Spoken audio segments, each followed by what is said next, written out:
ഇന്ന് ഞാനിവിടെ ഇപ്പോഴത്തെ ട്രെൻഡിങ് ആയിട്ടുള്ള ഫിഷ് ഫ്രൈ ആണ് റെഡിയാക്കുന്നത്.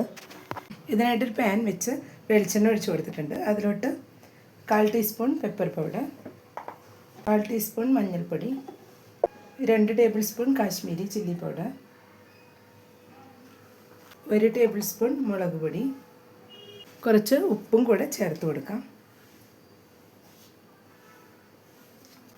ഇനി ഫ്ലെയിം ഒന്ന് ഓൺ ചെയ്ത് കൊടുക്കാം. പൊടികളെല്ലാം ഒന്ന് ചൂടാക്കിയെടുക്കാം. സിമ്മിൽ വെച്ചിട്ട് വേണം നമ്മളത് ചൂടാക്കിയെടുക്കാനായിട്ട്. പൊടികളെല്ലാം ഇപ്പോൾ ചൂടായി വന്നിട്ടുണ്ട്. ഇതിലോട്ട് ഇഞ്ചി, വെളുത്തുള്ളിയും ചുവന്നുള്ളിയും കൂടെ ചതച്ച് വെച്ചത് ചേർത്ത് കൊടുക്കാം. ഇതും കൂടെ ചൂടായി വന്നിട്ടുണ്ട്. ഇതിലോട്ട് അല്പം വേപ്പില കൂടെ ചേർത്ത് കൊടുക്കാം.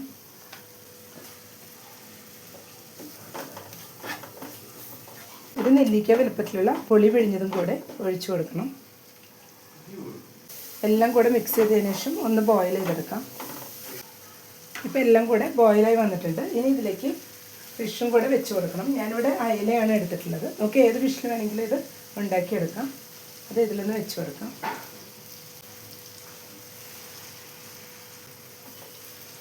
കുറച്ച് വേപ്പില കൂടെ ഇതിന് മുകളിൽ ഇട്ട് കൊടുക്കാം.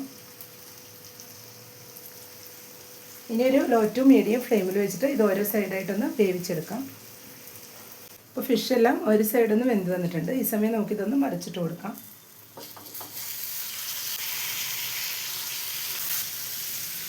ഇപ്പോൾ എല്ലാ ഫിഷും മറിച്ചിട്ട് കൊടുത്തിട്ടുണ്ട്. ഇനി ഈ സൈഡും കൂടെ വെന്ത് വരുമ്പോൾ ഒന്നുകൂടെ ഒന്ന് തിരിച്ചും മറിച്ചും ഇട്ടിട്ട് മസാല ഫിഷിൽ പിടിച്ചു വരുന്നവരേക്കും ഒന്ന് ഫ്രൈ ചെയ്തെടുക്കാം. ഇപ്പോൾ 2 സൈഡും നന്നായി തന്നെ മൊരിഞ്ഞ് വന്നിട്ടുണ്ട്. ഇതുപോലെ തിരിച്ചും മറിച്ചും ഇട്ടിട്ട് നന്നായി ഒന്ന് മസാലയെല്ലാം ഫിഷിൽ പിടിച്ചു വരുന്നവരേക്കും ഒന്ന് മൊരിയിച്ചെടുക്കണം. അപ്പോഴാണ് പ്രോപ്പറായിട്ട് ആ ടേസ്റ്റ് കിട്ടുന്നത്. ഇനി നമുക്കിത് പാനിൽ നിന്ന് മാറ്റാം. ഫിഷ് ഫ്രൈ ഇപ്പോൾ റെഡി ആയിട്ടുണ്ട്. ഈ രീതിയിൽ മുൻപ് ട്രൈ ചെയ്ത് നോക്കിയിട്ടില്ലെങ്കിൽ ഒരു തവണയെങ്കിലും ഈ രീതിയിൽ ഒന്ന് ട്രൈ ചെയ്ത് നോക്കുക. ഇഷ്ടപ്പെട്ടെങ്കിൽ സപ്പോർട്ട് ചെയ്യാൻ മറക്കരുത്. Thank you.